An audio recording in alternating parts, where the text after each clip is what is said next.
kids glad school's out? Yeah, they are. Youngest has been at summer camp for the last couple of weeks, so she won't want to come home. Probably not. It's too much fun stuff to do there. Yeah. My kids always try to find some place to go and not stay at home. Yeah. I'm having Jeff working with EIS tomorrow. I'm having Jeff order numbers on at least 2 more. Okay. Good. How about you?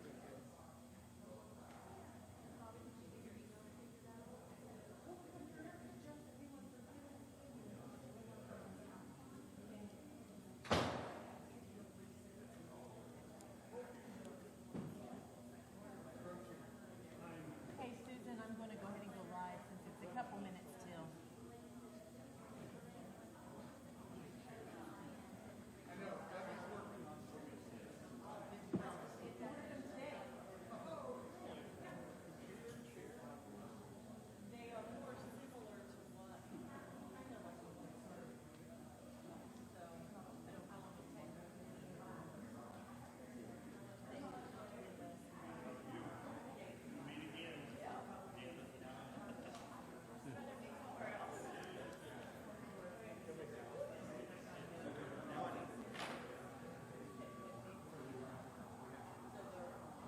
If Lisa's available, you're back. Okay. Yeah.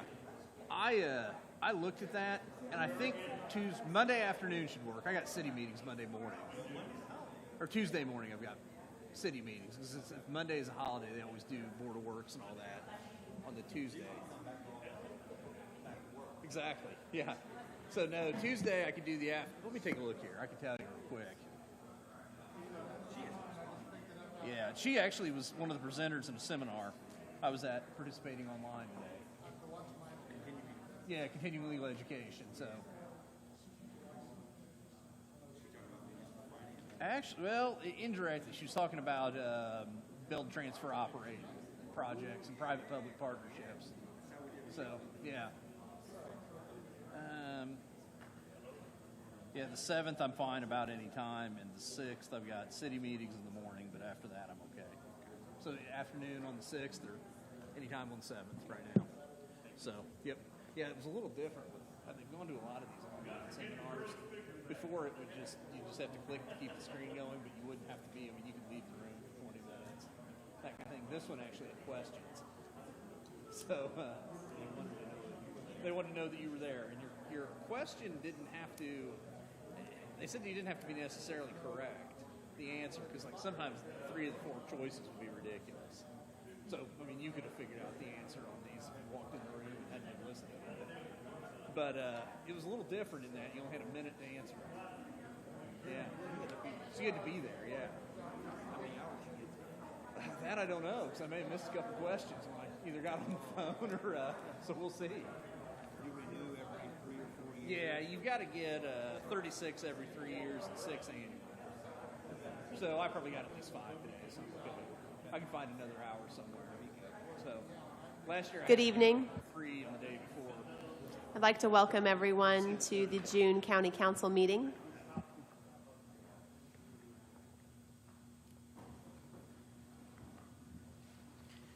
We'll begin in just a minute with prayer.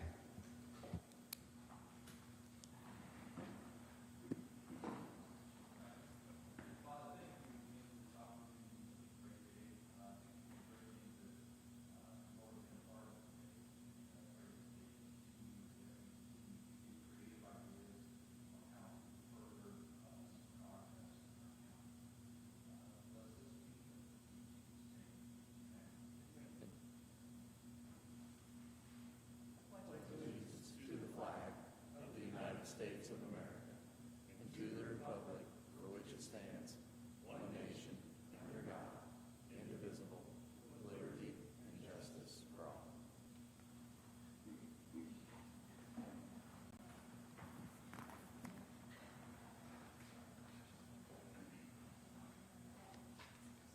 All right, Debbie, did we not approve the May meeting minutes, or were there changes? Oh, why does it say May and June? It's for the work session? The May regular meeting. The May regular meeting, and then you had 3 meetings the special meetings in June. Okay. Okay. Were there any changes that anyone wanted made to the May regular meeting or our June special meetings to date?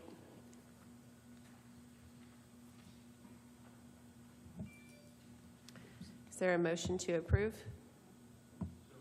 Second. All those in favor signify by saying aye. Aye.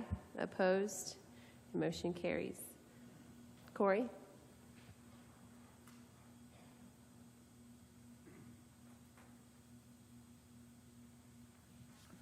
Good evening, Council. I have 3 items. 2 of them are related to Ready, and 1 of them is related to broadband. So I'm going to start with broadband first. I mentioned at the Commissioners' meeting last night that there is a statewide tool available.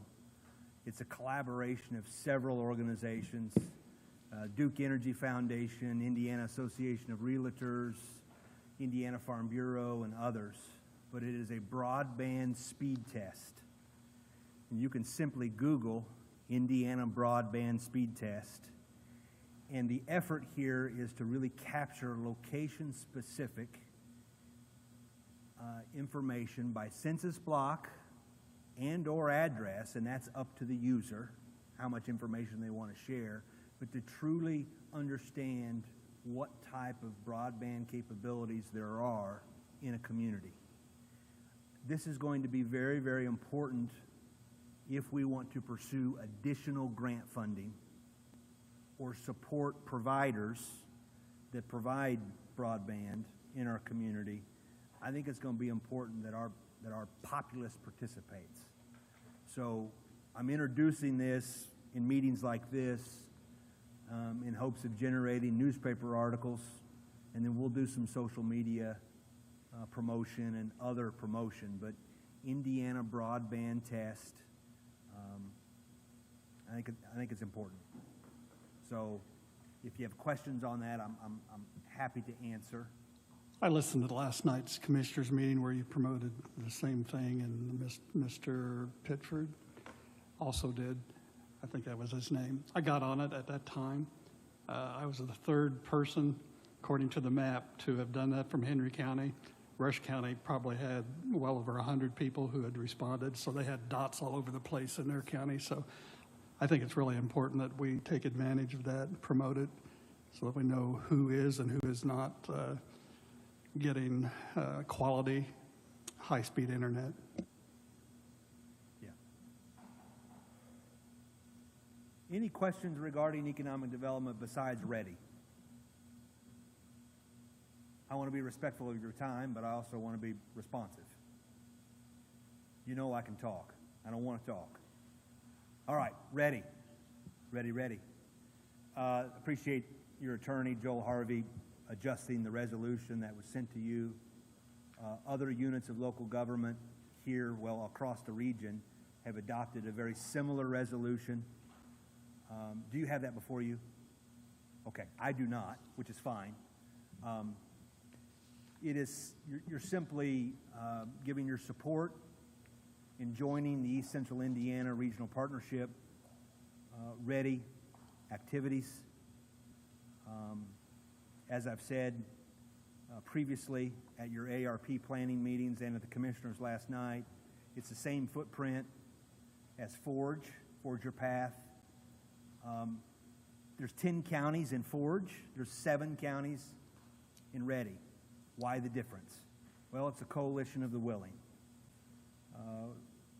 Madison County has chose to, at least on Ready, has chose to collaborate with people to the west. Rush County has chose to collaborate with the I-74 corridor, and Fayette County has chosen not to participate in Ready, their own choice. So that's how we get from 10 in the region to 7 in Ready. By next week, we let the state know what counties are in, who our coordinating entity is. That will be the East Central Indiana Regional Partnership, not-for-profit organization with private sector representation on the board. Not all private sector representation, but some private sector representation. I bring that up because that's a requirement in the READY guidelines from the state. And then we have until the end of August to come up with a plan, regional development plan. Another way to think about plan is to think grant application. And so my colleagues in the 6 other counties are asking their respective elected officials at the counties and the cities and the towns to adopt this resolution. That's the first request regarding READY. The second request is a financial contribution from county government in the amount of up to $15,000. Why is Corey saying up to? Because I have requests outstanding in other places. And depending on how those come in, I may not need all 15,000. I just don't know yet. Each county, and not county government, when I say county, I mean the geography, so each of my colleagues are responsible for raising $30,000. It's the cost of entry into the poker game, so to speak. It's the cost of entry into READY. The $30,000 is broken up in half. 15 of it is due next week. The other 15 needs to be available, but not due anywhere probably until the end of the year, January. So the first 15 is match to a planning grant from the state. The second 15 is to put in our plan or put in our grant application that we have the capacity at the regional level to manage and receive up to $50 million worth of projects, both from a project management standpoint and a fiduciary standpoint. Keeping in mind the East Central Indiana Regional Partnership is a phenomenal organization. It's a staff of 2. So they've got to build some capacity around that, and we need to demonstrate to the state that we've made steps to do that. Thus far, the money, the grant money, is not available to pay administration. That's why we made the choice to raise the money up front across the region so we could play. So in summary, 2 requests. I want to say Domino's Pizza, but that probably wouldn't. 1, adopt the resolution. 2, authorize up to $15,000, of which the commissioners endorsed that request. But ultimately, the fiscal matter comes to you all. So the up to 15, does that mean you have the other 15 from someone else already committed, or is that still to come? It's still to come. Okay, that's what I wondered. And if depending on how those other requests come out, I may come back to you and say I only need 10, or I only need 9. If things don't go as well in other places, I come back and want all 15. And Corey, if I'm following you correctly, what we're going for in this project, which would be up to $50 million, would be expansion of broadband internet in East Central Indiana. That could be one project, but not exclusively broadband. But that is a focus? No. Okay. It is quality of life initiatives, quality of place initiatives, talent attraction. It's really across the board. Think Stellar. Think the projects that were identified in Stellar. That would be a good idea, not exclusively, but that would be a good representation of the type of projects that would be in the READY plan, with one significant difference. Stellar was bricks and mortar or capital only. READY can do some programs. And an example of that would be a regional revolving loan fund for businesses or a regional grant program for businesses, where the resources get repaid and stay in the region. I'm sorry, Kenan, I think. I didn't know you were continuing your thought. So the maximum you would ask us as a council would be 30,000, depending on, by January 1st. Is that correct or no? No. All I'm asking you is for 15. Maximum throughout. Okay. I'm working on the other. Okay. That's changed since our ARP meeting, so. Right. As I wrote down 30 at it. Well, it is 30, don't get me wrong. The total amount is 30, but I'm only asking Henry County government for up to 15. Okay, very good. So 50 million, let's say you get it. Is that going to be kind of divided by 7 counties by population, or do you know yet how that might work? Okay. So the most honest and transparent, straightforward answer is I don't know. The second smart aleck answer is a $50 million question. We don't know.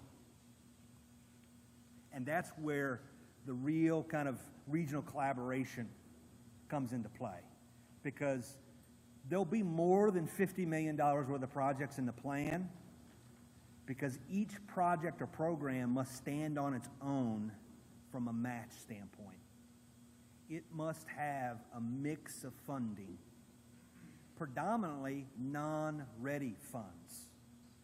The whole goal from the old public policy goal from the state of Indiana through READY is to leverage local, private, and philanthropic support. So this is like the Stellar, where we had to come up with a 20% match if we had gotten the 22 million.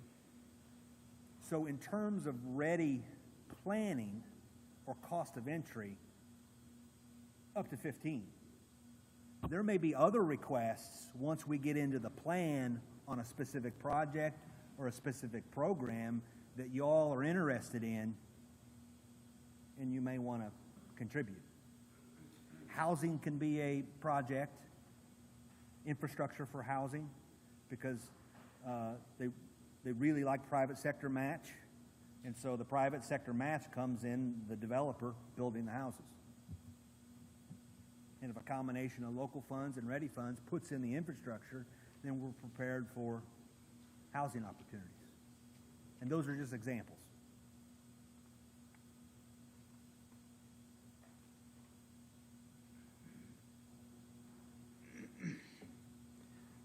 Well, I guess I'll get it started and make a motion that we approve this resolution as presented. Second. So we have a motion and a second to approve resolution number 2021-06-24-06. Is there any discussion? All those in favor signify by saying aye. Aye. Opposed? Motion carries. Are there any other questions for Corey about the up to the $15,000 fund request, or any other discussion about that or action?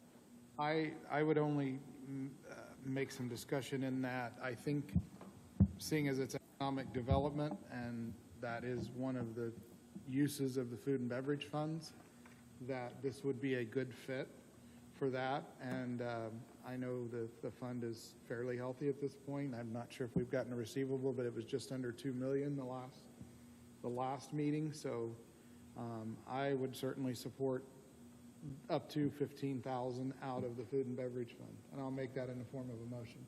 I agree, and I'll second.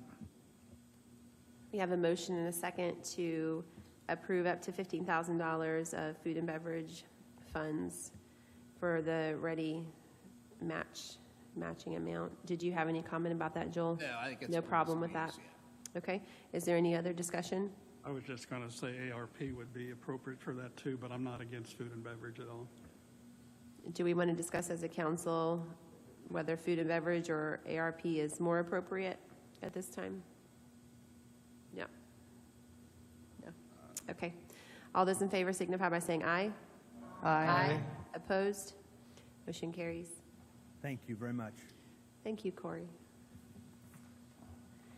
Carrie, I know you wanted to talk to us about something that's related to economic development. Would you like to do that now? Okay.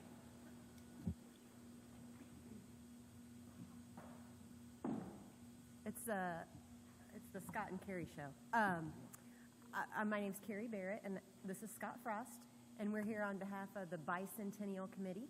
And we are here with exciting news and an exciting opportunity for you guys. We have been planning for the Bicentennial for about a year now, and we got this beautiful logo. There you go. Because the Bicentennial is June 1st. June 1st, Of 2022. Since we've been planning so long, I'm getting my years confused. But anyway, we have lots of events planned, and we want this to be a county-wide celebration. And one of the things we have planned, everything we have planned will be great for tourism. and economic development. And one of the things we have planned is a festival, a basketball festival that will include a Guinness World Record attempt. And we need some money for that. And we need some money for marketing. And what else do we need money for, Scott? Souvenirs, anything that starts out money-wise. Our intent at the end of this is to make money on this entire event. And we're going to go on vacation. There you go. No, our intent at the end is to work with the foundation, Henry County Foundation, and possibly set up a 529 program for kindergarten children to begin that for them. If that is not possible or too big a get to start off, we're going to go after a scholarship program with all the proceeds from this. So we think through sponsorships, we're planning a golf tournament. We're planning a passport event that gets people to go around the entire county looking for special, significant things in the county and getting a passport stamp. We have a ceremony, a couple ceremonies set up. Betsy's part of one with Aaron Dickin for the monument that's out in front of the courthouse right now. There's a monument and a time capsule buried out there. And it says on the monument, dig this up in 2022. So we're going to take care of that in 2022. At the beginning of the month, and at the end of the month, we hope to bury another time capsule and put dig up in 2072. So basically, we're trying to celebrate the entire county, get the whole county involved. We have time capsule, the golf tournament we think will be a moneymaker through sponsorships and charging people to play. A croquet tournament at Memorial Park. What else do we have, Scott? We have educational tie-ins. We started out 4 of us on the committee about a year ago. Now we're up to 20, 25 people, and 2 people on each committee, and we have committees. An important one is education. We're trying to get the schools involved in learning Henry County history. We're trying to get storytellers and maybe convention set up or convocations, that's the word, set up at schools to where we can go in and just teach them a little about the history of Henry County in particular. Not just the obvious things like Wilbur Wright and Robert, Indiana, but the ones maybe people don't know about in the county. What life might have been like in 1822. And the other thing we have planned is a beard contest, because everyone we've talked to about the sesquicentennial remembers the beard contest. So that is something. So we are here to ask for a financial contribution of $20,000 towards our festival and marketing and getting the word out. How much again? 20,000. 20,000 to for 20,000 for our Knockout Festival and other marketing and items.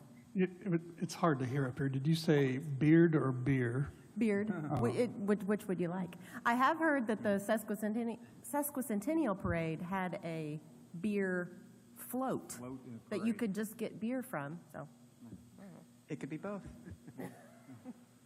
No, we asked what people remember about 50 years ago, and the beard contest comes up. The parade they had back then came up because Colonel Sanders was in it. That impressed people, I guess.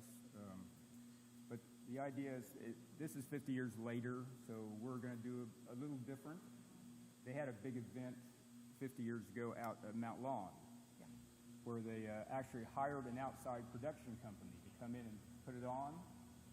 And we don't want to do that. We want to keep things local. We don't want to spend big amounts of money. Our intent, like we said, is to make money at the end of this and to give back, because it's a historical thing to give back to the kids that are coming up. So hopefully those kids in kindergarten 50 years from now will be organizing this event and standing here in front of people and talking about it. So that's the idea. So is there discussion about a desire to use food and beverage money or other for this type of activity?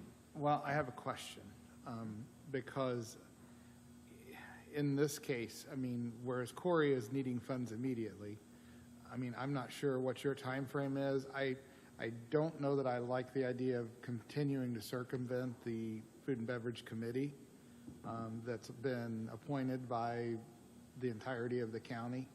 And I know that committee is planning. It has been formed. It's planning to convene, and Corey is on the committee. I'm not sure if that's been discussed as of yet, an exact time frame, but within the next few months, would that fall within the time frame you would need the funds, or is this something you have to have today? Well, for our Guinness attempt, it took them 3 months to get back to us to let us know that an attempt could be made. So and they let us know an attempt could be made for a financial contribution to Guinness. So I think the pressure is on. It's only a year from now. Yeah, I think we need it. the event, the Guinness people get money because they come, they bring people, they certify it, they film it all, they make sure it's an official record. And the idea behind that is just the whole thought of basketball, which is a branding for the county, and hopefully an event like the basketball knockout tournament could become a part of a festival that could be a yearly event. I mean, Newcastle, Henry County should be known for basketball events, and then the idea of just to kind of be the start of that. But the record now, 700, if you don't understand what a knockout tournament is, it's basically a free throw contest where you get a second chance if you miss, and you put it in. And if you don't, the next guy hits a free throw before you do, then you're out. And the record's 700 people. It took like 4 hours. So it's going to be 4 or 5 hours, and we have permission, and we've asked Dr. Shoemaker to use the field house, and that would be a great event to get a lot of publicity for Henry County. Yes. And you would anticipate people coming from outside of the county, I would imagine, to participate in that? We need 702. Right. So, and people of all ages too, and basketball skill level. So, Chad, I know we had talked about, we were going to form the Food and Beverage Committee. It was going to take several months to come back through with projects. So there would be a time lag. I'm just saying that out loud. I don't know. Well, that's why I My asked the answer question, is, because, yeah. I mean, I just don't want to demean the committee by making Right. these types of decisions on the fly. I don't think that's fair to them. But that's why I asked the question, if it was a time-sensitive scenario that a decision had to be made. It's nothing to do with not supporting the event at all, for sure. I mean, it sounds like a phenomenal opportunity. I just want to be respectful to the committee. Is there a part of the $20,000 that's more urgent that we might make a decision on today and then later leave the rest to Food and Beverage Committee? Yeah, and it is time sensitive. I don't think it has to be tonight. I mean, that's, but. We may be waiting till August or September for that committee to form, so. Yeah.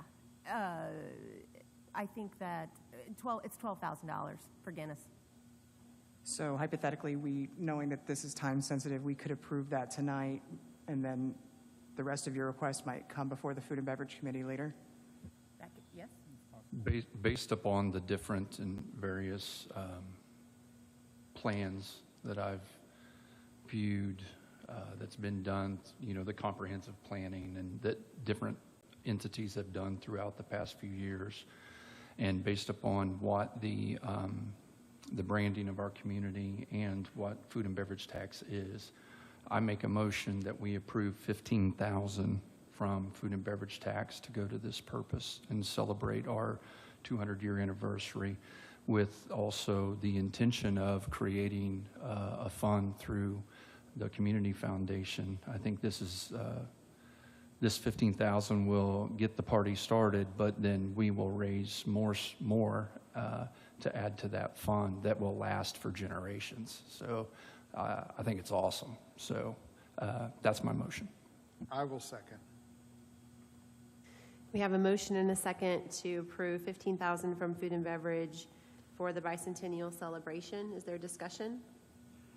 Food and beverage is for tourism and economic development. This falls nicely under the purpose that was set up through the legislature. Yeah, we really appreciate the hard work you guys have done. It's really exciting. Yeah. Other discussion? All those in favor signify by saying aye. Aye. Opposed? Motion carries. Thank you. Very much. Thank you. Okay. We have TIF reports from the various RDCs in the county. Chad, did you want to make any comments before we open for a motion to accept these reports? No, I think they're pretty straightforward. It seems like everything's in order and everything's doing pretty well from across the board, so I don't have any comments from my perspective.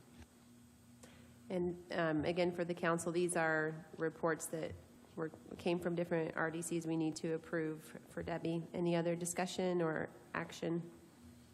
These reports are annual reports that are required for RDC TIF districts, correct, by the state? Yes.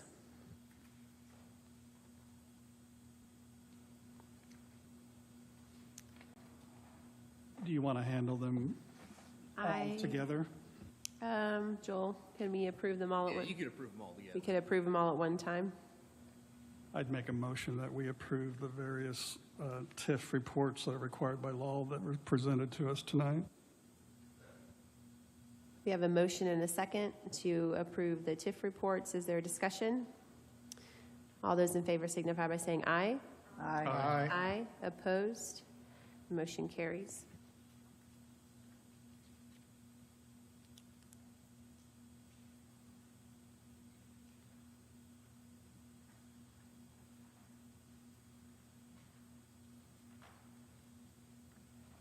Okay, we have a transfer request from the commissioners requesting to transfer $1,000 from official bonds to office supplies.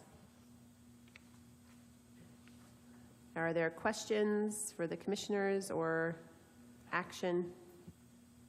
Reading the updated budgetary report that our auditor gave us, I think this is going to be the first of many requests from the commissioners looking at their budget. We have a motion and a second to approve the transfer in the commissioner's budget. Other discussion? All those in favor signify by saying aye. Aye. Aye. Motion carries. Oh. Opposed? Motion carries. Thank you.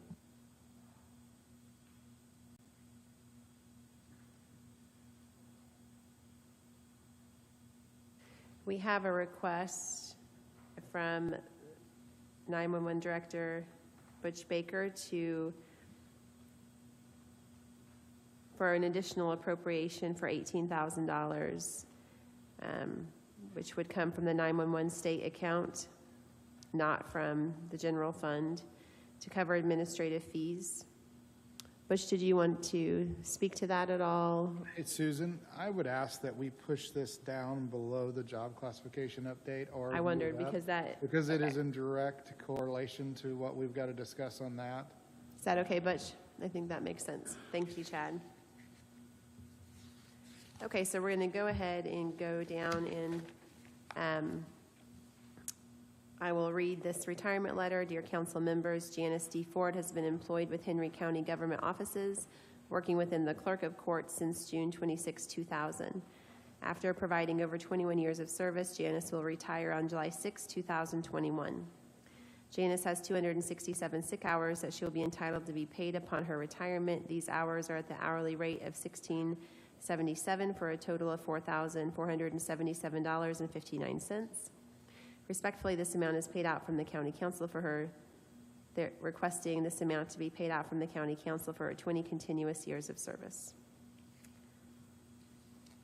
Additionally, Janice will receive 140 hours of vacation hours, totaling $2,347.80 in longevity, and those will not be paid out of our budget. We appreciate Janice and her service to the county, and the floor is open for action. I make a motion, we approve this request. Second? Motion and a second. Further discussion? All those in favor signify by saying aye. Aye. Opposed?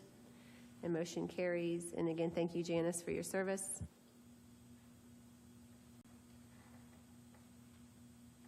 Okay, we have received a request for several years from Achiever Resources. They run an adult guardianship program, and they already do advocacy work for surrounding counties as well as our county, and at this time, we are not providing any funding for that service.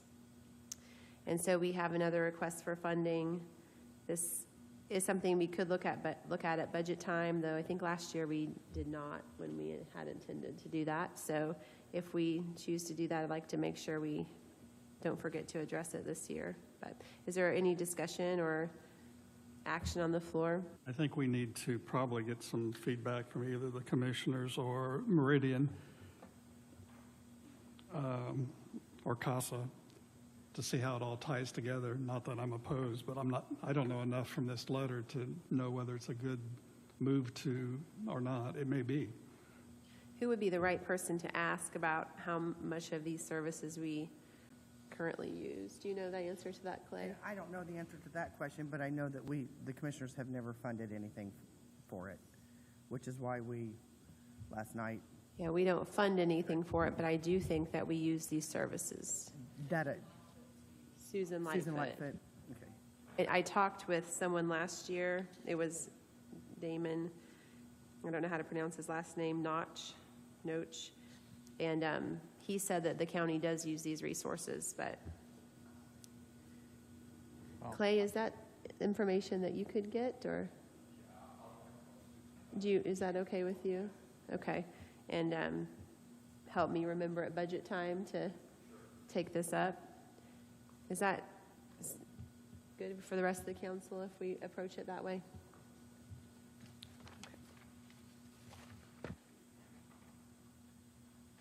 Okay. Angela, would you like to give us a health department update?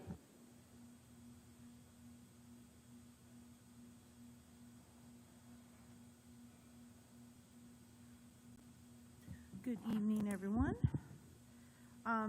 Just real quickly, I'll buzz through some numbers. Congratulations, Henry County. We have stayed at a blue level for several weeks in a row, which leaves us at 100% capacity at venues, fun stuff, and festivals. So we're doing something right on the daily metric. We currently have 19,080 fully vaccinated individuals in our county, and that's including all 3 types of vaccine. In May, we peaked at 583 shots per day. In June, we peaked at about 145 shots per day. And then since June the 3rd, we've evened out to an average of 45 shots per day. And so this would include all types of them, the vaccine, Moderna, Pfizer, and Johnson.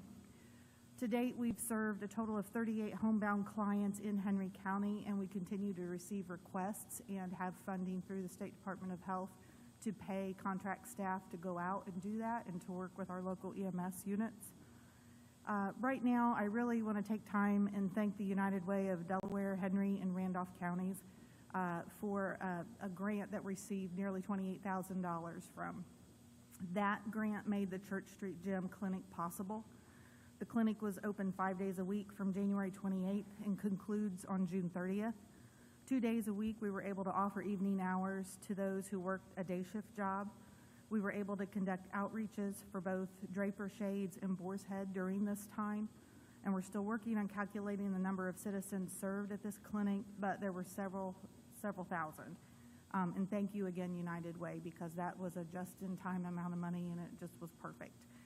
One of the biggest things that I was so happy to be able to do with that funding, was pay the Henry Township trustee for the use of the building, which covered the cost of lost revenue that building incurred because we were in there and nobody else could do it. Not that, we could have with COVID restrictions, but toward the end she could have rented that out. And so she's been very gracious to let us do that. And I hope that funding will help her in the future. Just a side note, though, from a historical building perspective, I want to put a bug in everybody's ear. That building is phenomenal, and that gym is incredible. It was the perfect place to hold this clinic for the last several months because you can pull right up and there's no edge to the sidewalk. It was perfect for our older clients. It was perfect for our ADA things. And it has a giant leak in the ceiling in the gym. And so before we take it down, I'm going to make sure to take pictures to show you what we had to do. We took 2 rows of 8-foot tables, put a big tarp, plastic tarp, between them and ran it into a kiddie pool. We floated rubber ducks in it because there were a few days it was kind of slow. We were a little bored. But it was fun, and if there ever is any kind of funding for restoring a historical building, please put something toward fixing that roof. One of the most joyful things that I have experienced the last several months were the people that were coming into that building, and everybody had a story about either learning to swim in that pool or playing basketball in that gym for years and years. And then I had a gentleman come in one day, and he said, I saw Hank Williams Jr. on that stage. I saw Jerry Lee Lewis on that stage.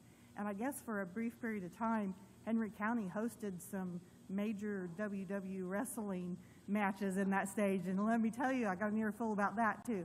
I keep trying to get the paper to do a story about it. So thank you, Henry Township trustee. Thank you, United Way of Delaware, Randolph, and Henry counties for that. Just another little bit of information. I haven't had to come to you all and ask for money for quite some time, and I'm pretty proud of that fact. I haven't had time to crow about it, but I'm going to tonight.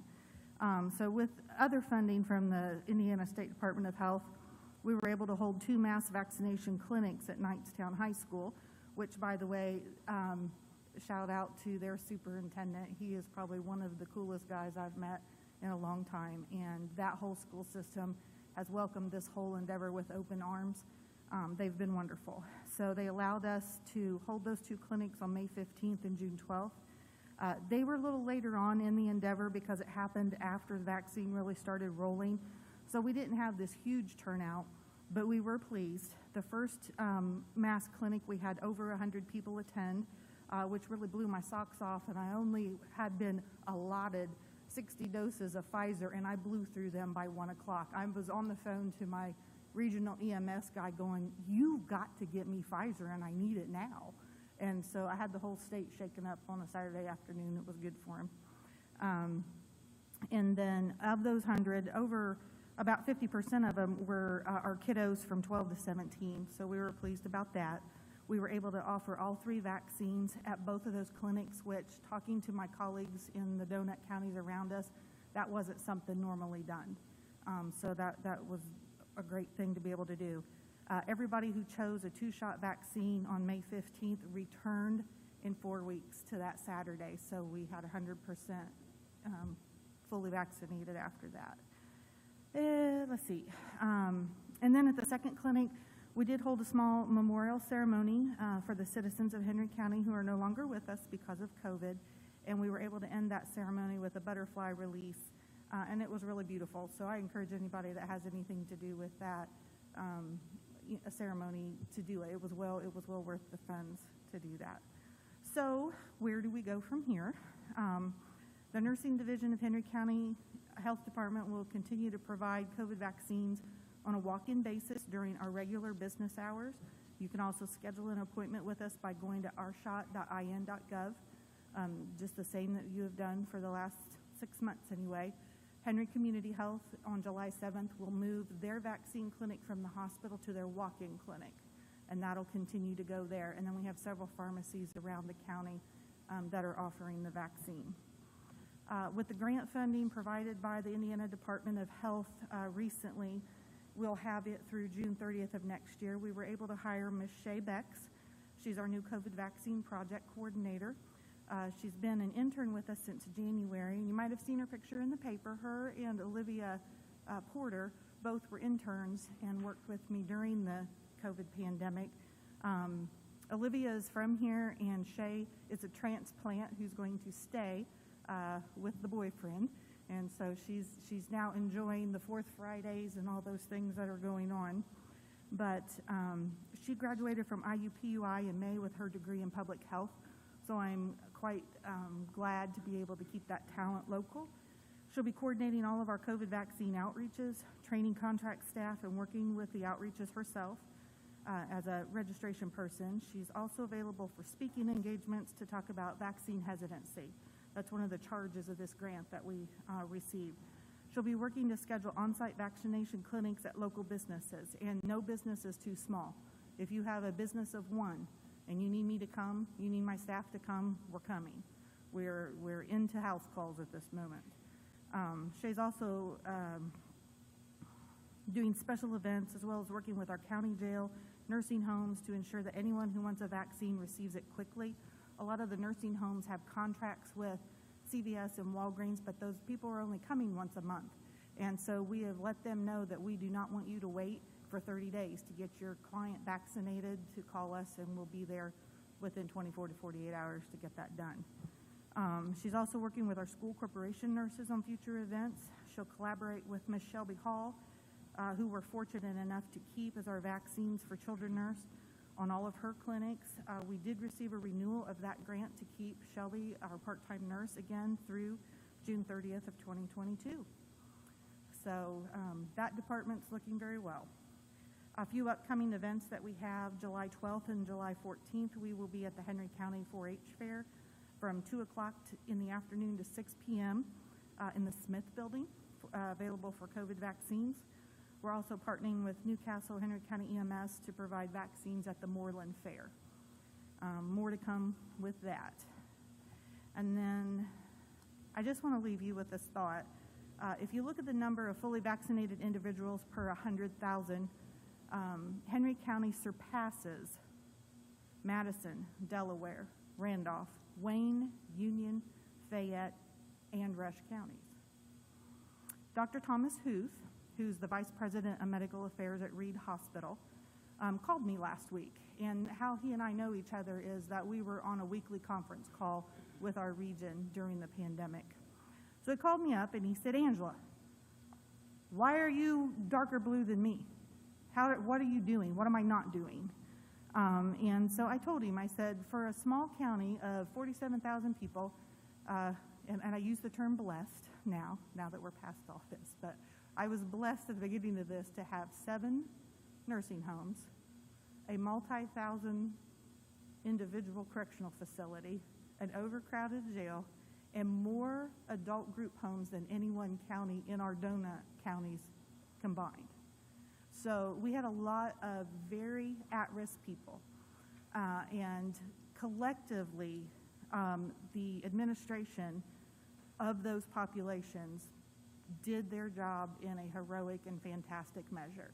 And we were able to protect the most vulnerable people, because we've got a lot of vulnerable people, and I've said that from the beginning in the county.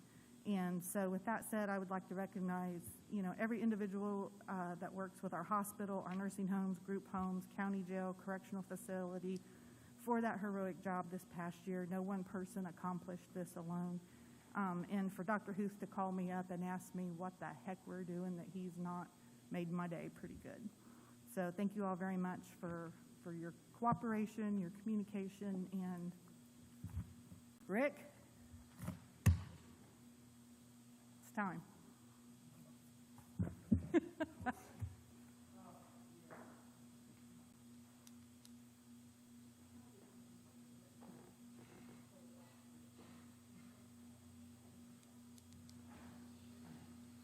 Thank you very much, Angela. I would like to just extend my thanks for the health department and the Herculean job they've done over the past 16 months. I was a recipient of that, and I greatly appreciate it. It's been nice to know we've been in good hands. We've had good leadership at our health department, Angela. Thank you for all that you've done. He's exactly right.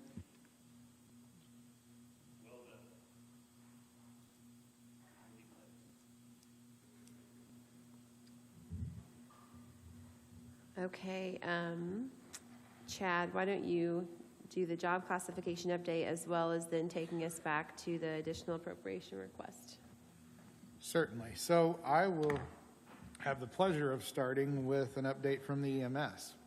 So Mandy Fleming, along with Lucas Raines, appeared before the Job Classification Committee this afternoon to discuss the Henry County EMS and where they are, where they started, and I just have to say that I can't be more proud of the work that's been done there in conjunction with Commissioner Plummer, who has done a phenomenal job of working with them as well.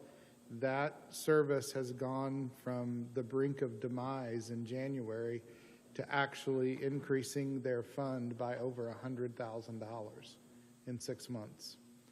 They are to the point now where they need to grow. They're not only achieved their goal, they're thriving. And they need to grow, they need to extend hours, they need to extend employees. And part of the problem in doing that is their current rate of $12.50 an hour is just not acceptable for that level of a position. So they are requesting to increase the EMT rate from $12.50 an hour to $15 an hour, and their driver rate from $10 an hour to $12 an hour. They have the ability to do this within their current funds. They're not asking for the county general to contribute anything to this. They feel that in this addition, they can grow staff, they can grow hours, and can grow the services that are a dire need in this community. Several of us were in the room when we had an update from the hospital who was talking about needing services for transport and the dire need they had there. There were letters of support that came from the director of the hospital, medical director of the hospital, along with the director of the the Newcastle EMS service in the job that they've done. So I just can't thank them enough for their hard work and want to commend them for the job they've done to turn around the service in such a manner they have. So it's phenomenal that's been accomplished. And the Job Classification Committee, of course, unanimously supported the decision to change this rate. And so I would make a motion that the council also unanimously support this. Second. We have a motion and a second. I just wanted to come up and say, and I said this at job classification 6 months ago, I stood here asking to change their rate to $12.50 in an effort to save the service and stop the bleeding. And we weren't, Chad, all of us, I don't think even Mandy wasn't 100% sure that, or anybody involved was 100% sure that this would work. We were hopeful, but we had a lot of doubts. And to stand here 6 months later, and they have increased their budget well over $100,000 in 6 months, is a tribute to Mandy, Lucas, and all the staff at Henry County EMS. They have buckled down, they have worked hard, they watch every penny that they spend, and they are doing an absolute tremendous job. So I couldn't be more proud of the work that they have put into this to save a service that, if I had to guess, 90% of the elected officials in this room, including myself, would have said 6 months from now they would not be here. So I think it's a tribute to them and everybody that works there. So thanks.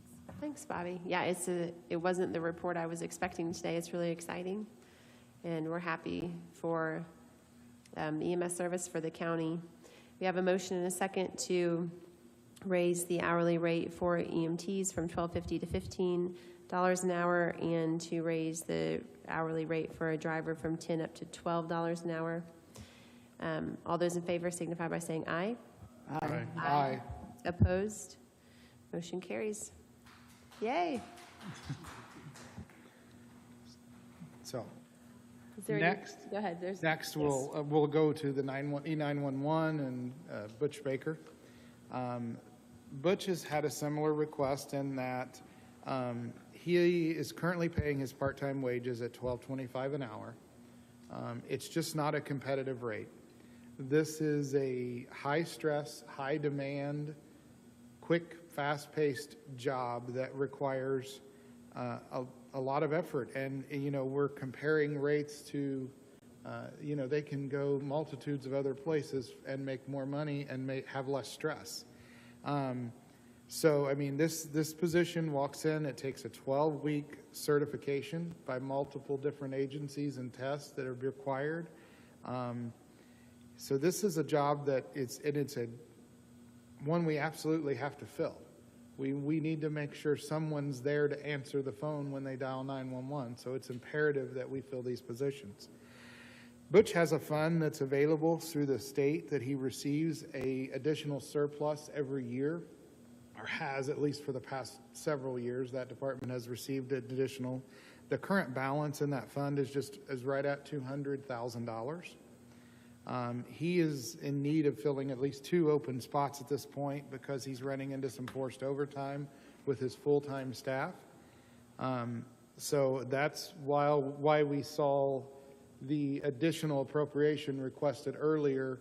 So Butch has been very creative in coming up with a way to solve this issue, in that he's not asking for a change in the salary ordinance.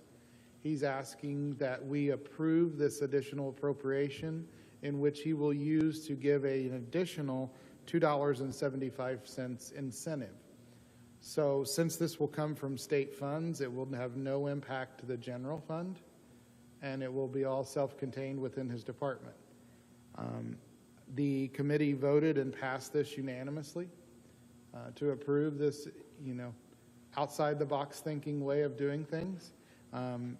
He is going to ensure that the employees understand that their actual rate of pay is to $12.25 currently, but they will receive this additional until such time that these funds are no longer available.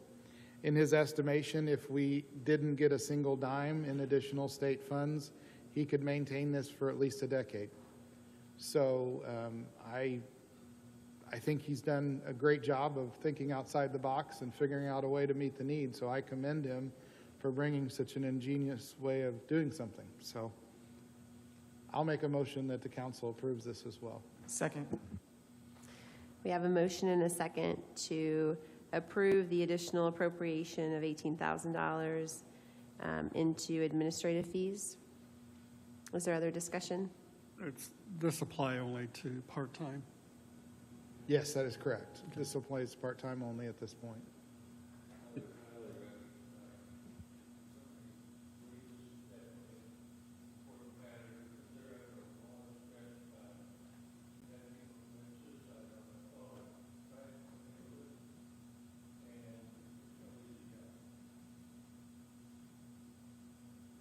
It's probably appropriate for me to recuse myself from voting because my son will be directly benefited by this vote. He's an employee there. Understood.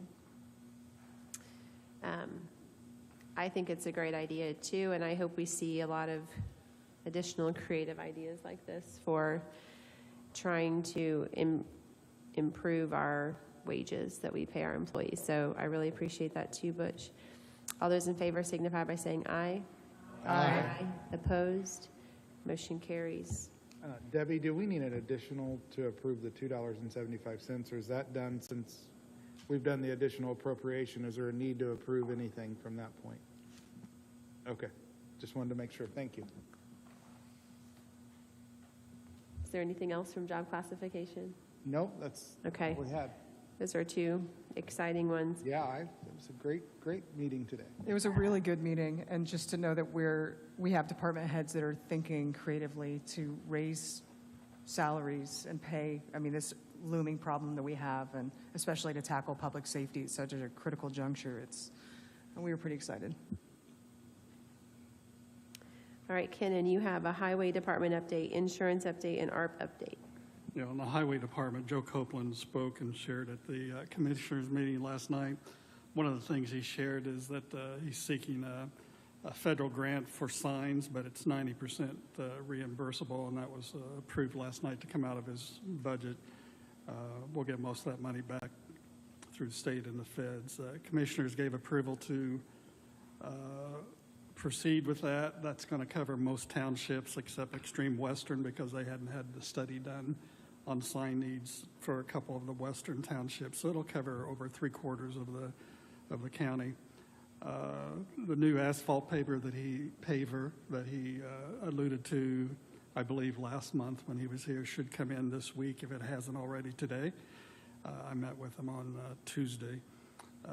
And he said they should get that ready and hope to get it on the roads pending weather next week. One of the other things he mentioned at last night's commissioners meeting, he spoke with me about when I met with him, was on kind of a test use of what's called a VRAM membrane that goes down the center of the roads. I think Milestone got the bulk of the community crossings contract.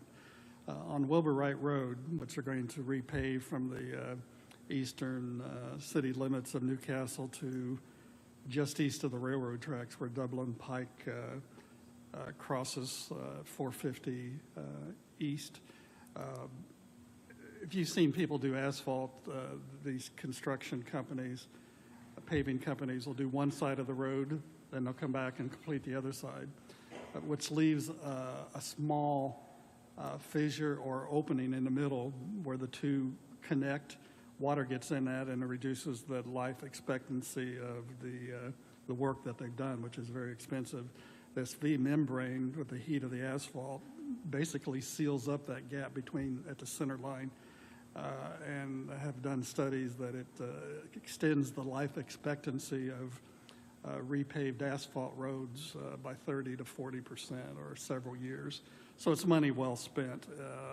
I don't recall the amount that he asked for last year or last night. Maybe it was $30,000 for that. Yeah. He expects. Okay, but he expects that if it extends the road and the need to not to have to chip seal or repave by a few years, it would be money well spent. So that was one of the things he covered. He provided a clearer map for me because when I tried to copy the one off the Courier Times, it didn't copy very well on my home printer, but they're doing a lot of work.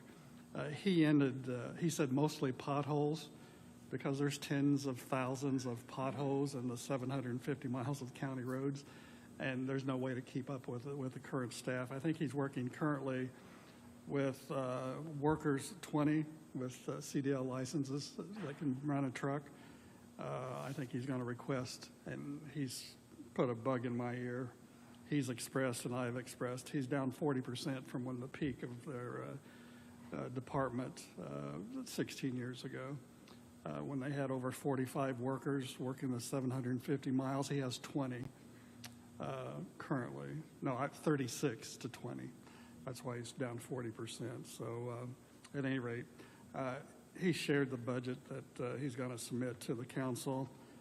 He keeps everything in the 25 to 30% balance, as we talked about with Baker Tilly. He just needs more staff because yes, you all do, which we've stated at our meeting this Tuesday. So at any rate, they're down 40% on staffing from what they were 15 years ago. I don't know any other department that's down 40%. Any questions about highway?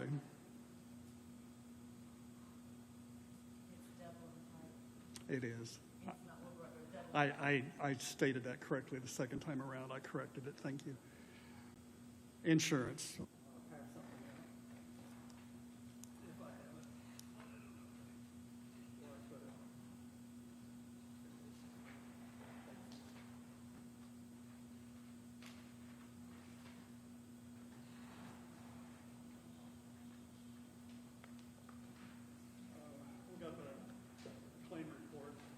From Josh Estel about a week or so ago. That ended the contract year May. Our contract year is June 1st through May 31st. We ended the year, according to his calculation, about $200,000 in the black. I'm not going to go into an explanation because I'm not an insurance guy that's got the training like Chad has. But according to his report, he's got $200,000 in the black, compared with about $760,000 in the red 3 years ago before we made the adjustments that we made. According to Chad, he said at one time before we made those adjustments, the county paid about 90% of all health care costs for employees. We're still paying about 85%.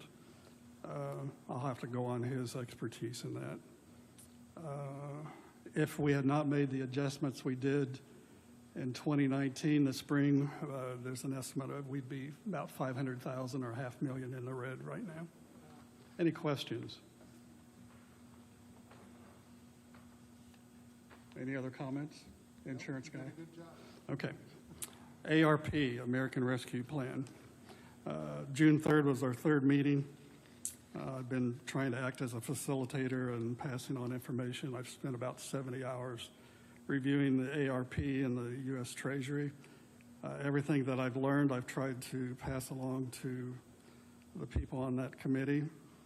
The last committee, we decided to kind of press pause until Angela had her meeting. I don't know what she called it, hot something. Hot wash, which was a new term. That was a new term, and it wasn't in the dictionary. So, but I kind of figured out from your email what it meant. There's going to be a follow-up of the key persons that dealt with the pandemic, and to get assessment of what worked, what didn't work, what needs to be modified, and possibly apply that for a request through the ARP monies. We don't know yet, but that is one of the 4 areas that the American Rescue Plan for sure tells us that we can use the monies for. We have $4.65 million that we received last month. It's receiving some amount of interest in a local bank, which is allowed. Last night, the commissioners approved Baker Tilly as our consultant for ARP. They gave a presentation at our June 3rd meeting, and the commissioners approved that last night to try to keep us out of hot water and to follow the myriad of requirements and footnotes to ARP from the feds. We can use it for addressing the public health pandemic. That's the health component. We can use it for business economic pandemic impacts. That would be kind of the Corey domain, and that's both for businesses and for individual households. Lost revenues due to the pandemic, and there's a formula by the U.S. Treasury that's been disseminated through NACO. Infrastructure highlighting water, sewer, and broadband enhancements. I've shared the meeting from our last team meeting. It's on the back of the insurance report that I handed to council members. Are there any questions? I think the next meeting will be set up by the commissioners after the Angela's hot wash, which is July 8th, I think I read. July 8th at 6:30. I'll be in Detroit, Michigan, but I thank you for making a Zoom option. So I'll at least tune in and listen to what's going on. And we'll wait for the commissioners to post July 8th for the next meeting, which is open to the public, because you want to announce to the public more about ARP, what's available, and to get their input and feedback into the whole process. Because not often do we get $9.3 million over the course of a year handed to us, but there are guidelines and do's and don'ts, and that's why I think Baker Tilly was hired to help us so we don't make too many faux pas.